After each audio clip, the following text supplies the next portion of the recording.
I'll say, wow, the blood of Jesus is fizzing. All right, how's everybody doing today? You guys doing okay? Yeah. I know school has started for many of you. I know some of you are probably not happy about that, but you know, it's part of life. Honestly, I don't miss studying, so I'm not envious of any of you. But yeah, let's go ahead and get started for today. We are actually starting a new series. We're going into the book of Daniel, and I'll talk about that a little bit later. But let me just start off by asking you, have you ever heard of a Daniel fast? Anyone ever heard of a Daniel fast before? I know some of you are nodding your heads. What is a Daniel fast? You guys know? Call it out if you know. It's Daniel fast. Eat vegetables, right? So as we get into the passage, we will see that Daniel requests to be given just vegetables instead of the king's court's food, right? And this got popular. I noticed this trend probably back in like around 2008, 2009. All of a sudden, a lot of churches, people were like, I'm going on a Daniel fast.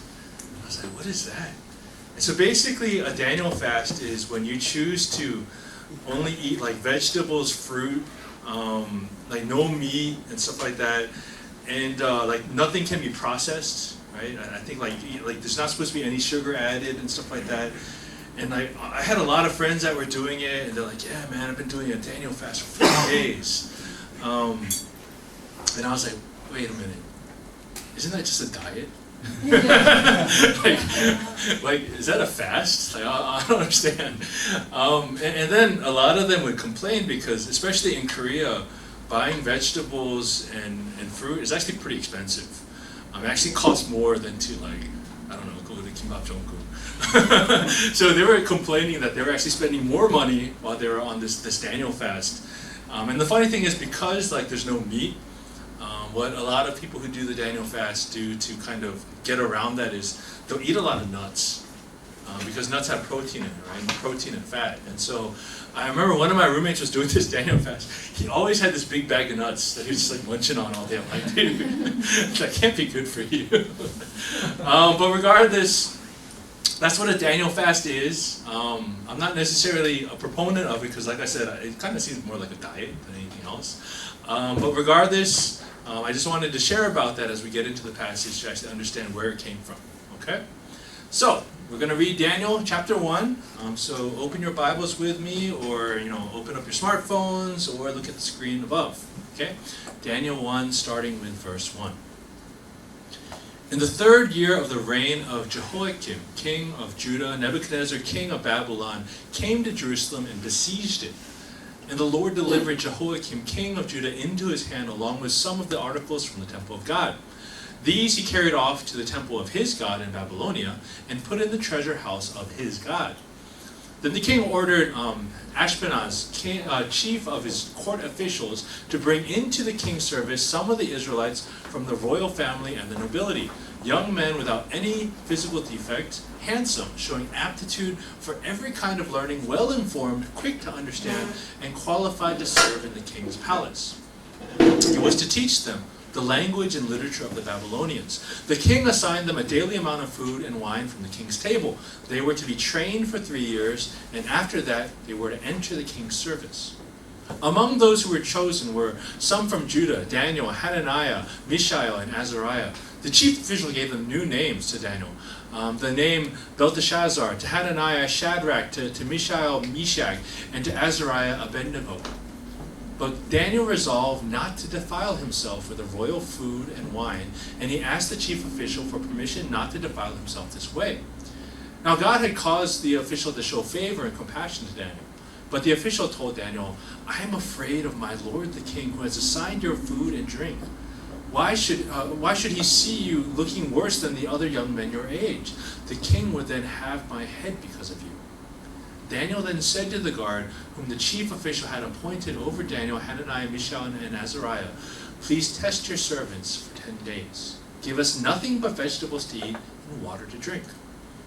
Then compare our appearance with that of the young men who eat the royal food, and treat your servants in accordance with what you see. So we agreed to this and tested them for 10 days. At the end of the 10 days, they looked healthier and better nourished than any of the young men who ate the royal food. So the guard took away their choice food and wine they were to drink and gave them vegetables instead. To these four young men, God gave knowledge and understanding of all kinds of literature and learning, and Daniel could understand visions and dreams of all kinds. At the end of the time set by the king to bring them into his service, the chief official presented them to Nebuchadnezzar. The king talked with them, and he found none equal to Daniel, Hananiah, Mishael, and Azariah, so they entered the king's service.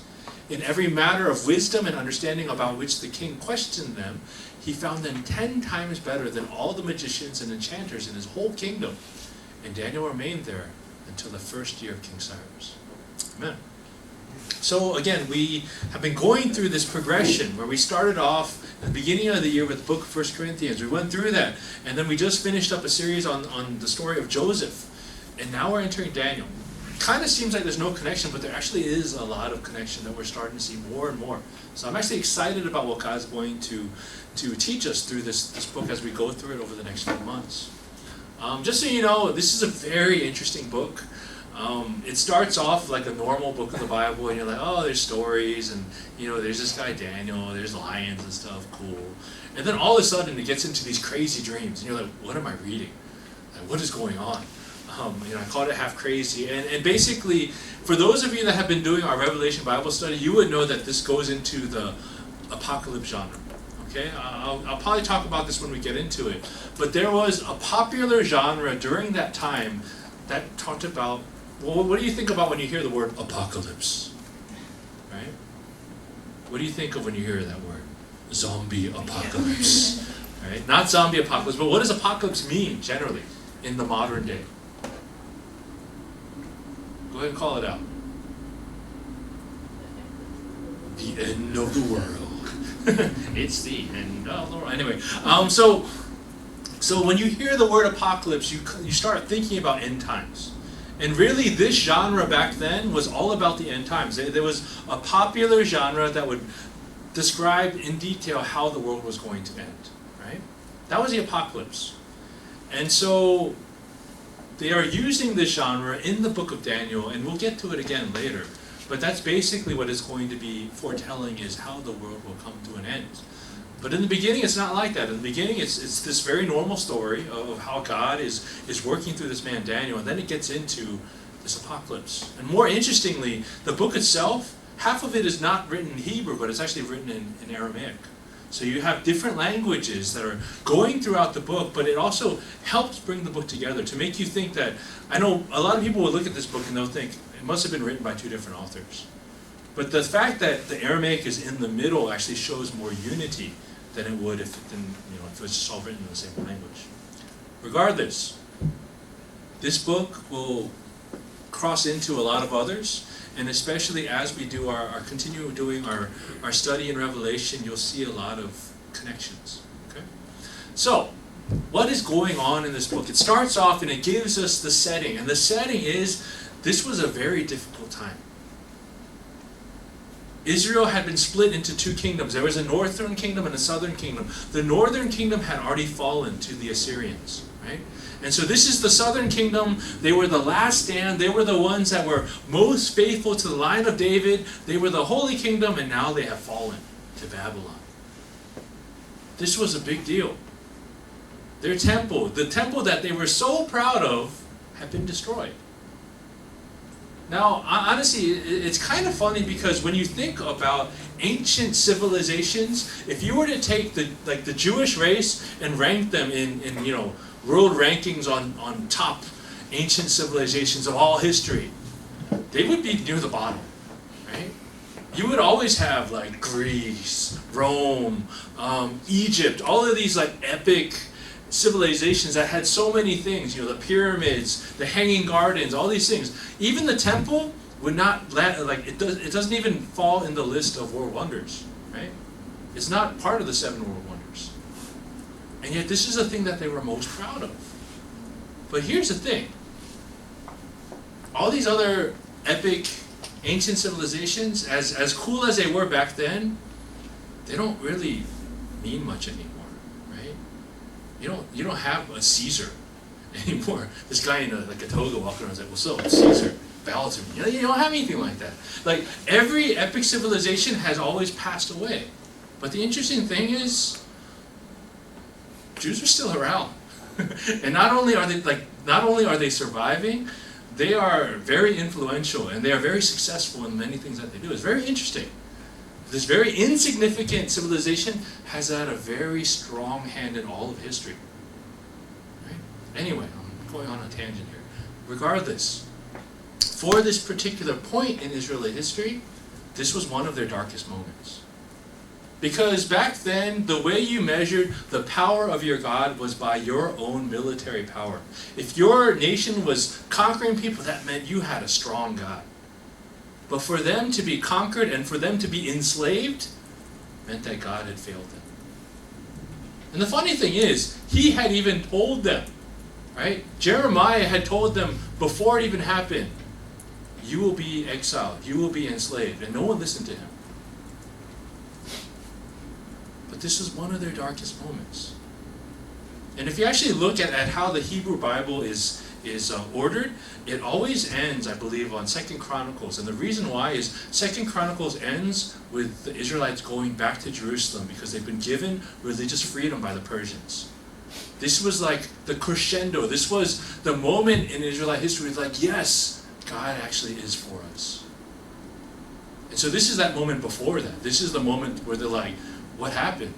Like, we're stuck in Babylon and we have to learn their language? What is this? Right? What happened to our God? And so, like I said, one of the darkest moments, many people were giving up hope. And what was going on is they were being culturally imperialized. Right? What that means is that the Babylonians were putting on upon them their language, their literature, their art, all these different things, their food, their beliefs, and they were even changing their names. For those of you that are Korean, this should ring a lot of bells. Right? This happened not that long ago, honestly, in Korea. Japanese occupation, same thing. Changing names, changing language, changing your beliefs. It was a reprogramming. They were taking the select people from that race, they were trying to brainwash them and turn them into their new elite. Right? Cultural imperialism. This has happened in many points in history, and it's happening right here to the Jewish race.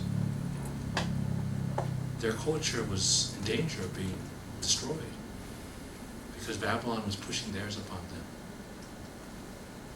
Now, when you get into the names, like when you get into the original Hebrew names, all of their original Hebrew names actually had a very significant meaning. And granted, I believe really almost every Jew back then had a name that praised God. Most of them, right? When you look at the Bible, almost like El, whenever you see El in someone's name, El means God, right? So there's a lot of El names, like Daniel and all these L's, right? Elijah, right?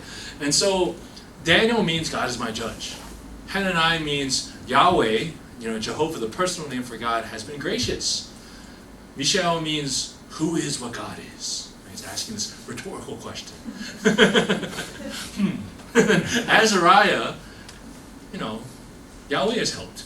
I think that name's kind of funny.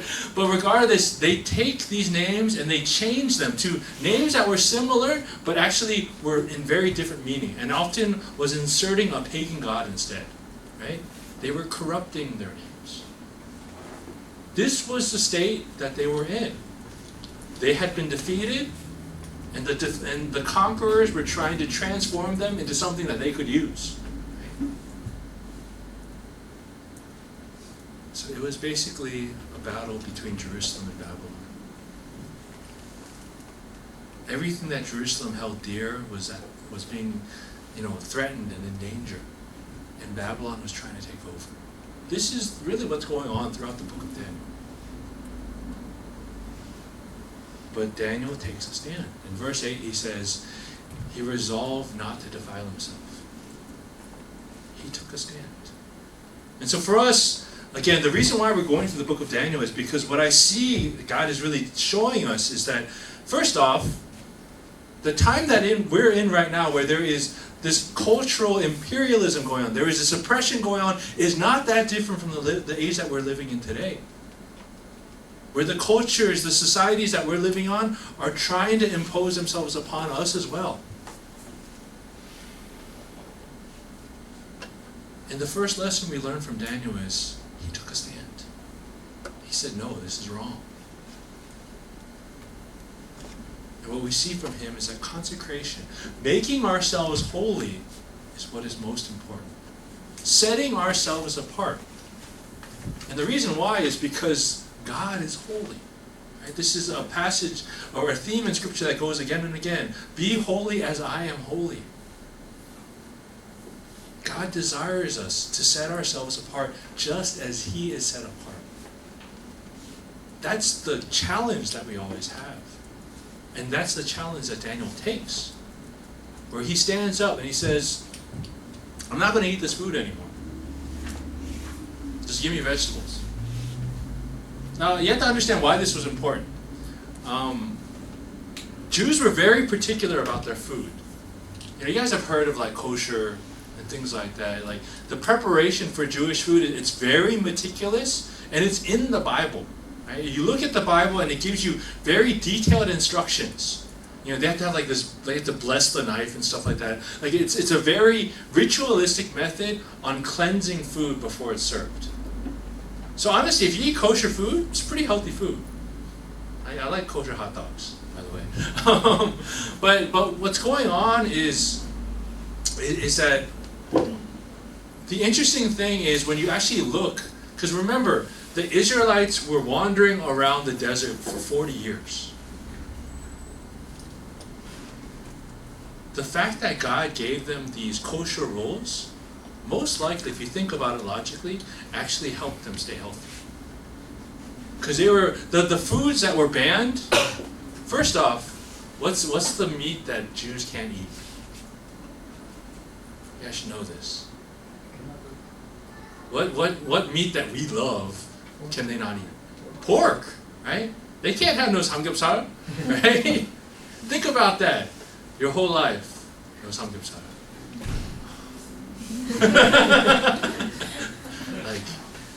So there's also this quote, like bacon. Bacon makes everything better, right? You could put bacon in water and it would be amazing, right? Now I know we have a vegetarian here, so I'm going to try not to go into this too much. But like bacon, you put it in anything, it's awesome, right? They even put it in dessert now. Like you see it all this time, like this like chocolate cake with like bacon bits on it, right? People love that stuff now. Regardless, like I said, bacon is awesome. And there's a quote that says like, every strip of bacon that you eat, you lose 5 minutes of your life. Okay? For one strip of bacon, that's 5 minutes less that you will live. And when someone told me that, I was like, 5 minutes without bacon is not life worth it. I would much rather eat that bacon and die. Regardless. That's the interesting thing, because when you look at the kosher laws, they were actually protecting Jews from animals that usually often carry disease. So if anything, the kosher laws actually kept them safe during their times wandering in the desert and made them a healthier people in general. Right? God had a plan and a purpose even with how he told his people to prepare food. And so Daniel says, I will not eat this delicious food. Because I'm sure the king's food was amazing. Right? What king doesn't eat well? Right? You always have a picture with a king with like a big old turkey leg, just gnawing on it, like drinking wine, and like someone's like feeding him grapes, right? Kings eat well, right? Maybe not healthy, but they eat. And he is turning that down because it's not blessed by God. If anything, the food was probably blessed to idols. That was why Daniel was making a stand. Daniel was not like, oh, that looks fatty. Like, I think I'll gain weight if I eat that. No, Daniel was not doing that, right? And Daniel probably wasn't a vegetarian himself, but the reason why he was asking for vegetables was not because of his diet, was because he felt that if he ate this food that was sacrificed to idols and not prepared in a holy way, then he was making himself less holy. He was defiling himself. It wasn't about the food itself. It was about the fact that he was not maintaining the holiness that God had called him to. That was what was at stake. And so that's what he asked. He says, don't give me that stuff, just give me vegetables. And the thing is, as you see in the passage, after 10 days, they look better than everybody else. Now, the vegetarian might challenge what I'm going to say in a second. But honestly, this is an act of God. Because, like, if you just eat vegetables and you just drink water, you'll be okay. But to actually look better and to be more nourished than these other men, I think there was something else that was going on there. It wasn't just about food. This passage is not about you should eat vegetables. No. I'm sure some Sunday school people would use that. But regardless, that's not the point. Honestly, the fact that they looked better was because of God. Nourishment does not just come from food. Now, I actually like to fast. Fasting was something that I didn't start doing, and honestly, I need to do it some more. But honestly, it was something that I didn't start doing until I started going to seminary. And when I started going to seminary, I started to see that fasting was a very common practice among early Christians. Like Good Friday actually comes from the Christian practice of fasting every Friday. Early Christians, they communion every Sunday. Communion was their highest form of worship. And then when they, on every Friday, they would fast, and that was when they would repent their sins. So honestly, the reason why I try to be more joyful during communion is because that's how it used to be. Communion was a time, it was a party, it was a celebration. You were getting together with your body of Christians, and you were celebrating the victory that you had in Jesus. The time when you were like sad and repentant, that was when you were fasting on Friday. Right? Now I know that's kind of changed. In the modern church, when you do communion, normally it's like, remember your sins, right? But that's not how the early church did it. And so far as I want us to embrace the victory, but maybe we should start fasting too, honestly. I'm not the only one.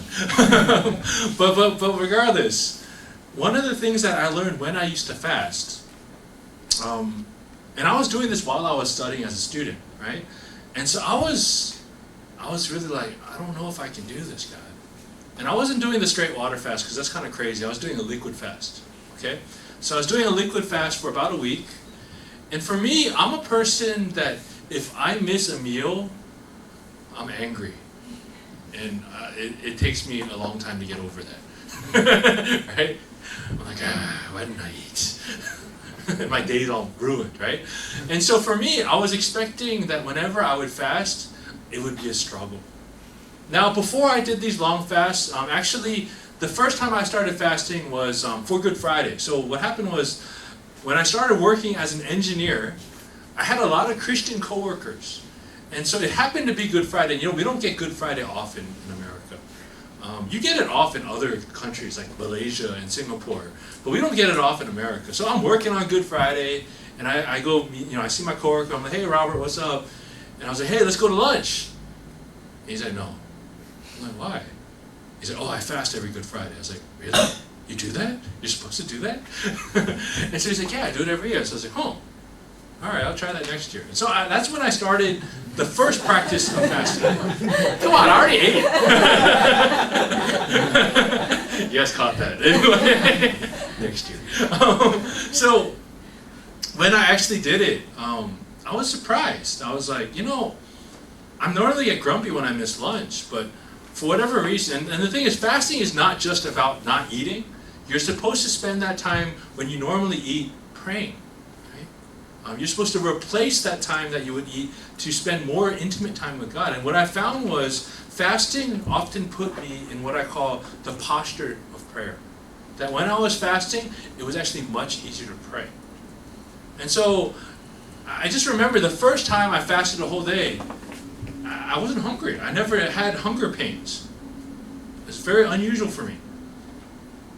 And so I actually started doing it every year, and I was leading a singles ministry, and I was like, hey guys, let's do this every year. So every year we would fast Good Friday, and then we would break fast together, later that night. And so when I came to seminar, I was like, you know what? Fasting was a very common practice in the early church. I should try it. I want to do a long fast. So I did a 1 week fast, okay? 1 week fast. It was actually 2 weeks. I did liquid 1 week, and then I did just vegetables only the second week. Regardless, one of the things I found, and this is me studying as a full-time student, I did have energy issues. When you're not taking calories, you do find yourself nodding off a lot. But I didn't really struggle. Like my stomach never gave me any problems. I never, it wasn't really that difficult. And what I started to realize was that, you know what? It's not just food that nourishes me. God is sustaining me. That's the only way I could explain it. And God is sustaining me and putting in a place where I can come and pray to Him. And that's why I actually really enjoy doing long-term fasts, because it puts you into what I call a posture of prayer for a long period of time. It's a good practice. Maybe we'll do it together sometime. But regardless, like I said, what happened in this passage, in these 10 days, Daniel and his friends looking healthier and more nourished, wasn't a diet choice, it was God. God was confirming that His choice to consecrate Himself, to keep Him away from something that would threaten His holiness, God was confirming and blessing that and saying, this is right. And because of this, I will prove it to everybody else. And that's what happened. God showed up. And because Daniel took a stand, God blessed him all the more. So this is the funny thing in this passage, is that you start off the passage and it talks already about how Nebuchadnezzar came in and he defeated Jerusalem and he had taken everybody and enslaved them. So everyone in the eyes of the world would say, Babylon has won. Game over. So now they can do whatever they want. But what we see throughout this book of the Bible is that in defeat, people of God rise up. Daniel rises up. Hananiah rises up. Mishael rises up. All of these guys who should be having their heads down, who should be complaining that God has left them, are being elevated to places of influence and power because God desires to rise up His people, even in quote-unquote defeat. And really, I want to change it around, because it says the people of God rise up, but really God is the one doing the rising. God raises His children. There's a little wordplay going on there. But He raises His children. And that, brothers and sisters, what I think is what God desires to do for each and every one of us here. And when we look at this passage, we've already gone through the story of Joseph. This is Joseph round 2. There's so many similarities to the story of Joseph. A person who's in slavery and in captivity, who is amazingly blessed with the ability to interpret dreams and to have all this wisdom and abilities. This is happening again. And God again is using people that are in places of oppression, people that are in places of aloneness, and He is using them to bring a greater salvation. Right? That again is what's going to happen in the story. So you know what? Babylon thinks they won, but God will always prevail. That's the story. And in the same way, if we are up against things that we think, you know what, nothing is going to change, nothing is ever going to happen, there's no way I can challenge this, that's not what the Bible shows. The Bible shows us different. The Bible shows us no matter how big that thing might be, God is bigger. God will prevail. He will always be the hero of the story. So the question is, are we willing to consecrate ourselves? Are we willing to take a stand? Now this is where I want to just leave you with a couple thoughts. Because especially when I look at our culture here in Korea and how things have been going, I realize that there are things that as Christians and as church, we have to be willing to take a stand and take a risk. Because you look at the culture and there are things that are obviously not good. Right? The work culture, people working obscene amounts of hours every day, never home, never with their family, never with their kids. And no one wants to challenge it because no one wants to lose a competitive edge. Right? That's why this keeps going on. Really, when you look at the Korean system, you have that, you have the education system, the Hagwon system, right? Where you have an education system that is outside of school, that is actually raising so much money that it's basically funding an entire city. We have 2 million foreigners in Korea, probably about half of them teach English. It's like 1 million people. That's a city, right? I lived in Austin. Austin was about 1 million people. We are funding a city because we're teaching them English in Hagwons, right? That's crazy. And when people talk about it, like, you send a kid to Hagwon, it's like a month's rent, right? That's kind of what you're giving per student. And so, and I recently heard on the news that they're cutting English, the English curriculum in the Korean school even more. That's a big topic right now, where they're cutting like a very large percentage of it. What is that going to do? That's going to send kids to even more expensive Hagwons, right? like what is going on? We are creating a system that we cannot get out of. And then, so like, let's say there's that family, they're like, you know what, we're going to spend time together as a family, you're not going to go to Hagwon, you're going to stay home, and we're going to have some good time together. Even if a family makes that choice, what happens is the kid goes to school, and the other kids make fun of him for not going to Hagwon. Like, oh, you must be poor. Like, what? Like, what are we doing? And so you have this system that is set up to make you stay in the system. And no one likes it. No one likes working long hours. No one likes sending their kids to school all day long. And yet it persists because no one is willing to take a stand. Daniel took a stand. Granted, he said 10 days, whatever it might be. Honestly, these are the things that I think as Christians we have to be willing to do. So I long for the day to see a Christian company say, you know what? We are not going to persist in this anymore. You are going to work normal hours. We're going to shut down on Saturday. No one's allowed to come in here Saturday. No one's coming in here on Sunday. You're going home 5, 6 p.m. That's it. And then that company says, you know what, but when you're here, you're going to work. You're not going to sit around, okay? You're not going to look and see if I'm in the office or not, okay? You're going to work when you're here. You're going to be very productive when you're here, and I am doing this so that my understanding is I'm sending you home and sending you to be with family so you can be more productive when you're here. And that the output that you produce when you're here will be more than if you were here 100 hours a week. There has to be someone who's willing to take that stand. I know it can't start from an entry level, right? You just start working at a company, you're like, yeah, I'm not going to come in on the weekends. Bye. You have to get to a position of authority. I understand that, right? Honestly, if you're not aware of some of the things that our main church is doing, there's this thing called the 교육 특기, something like that.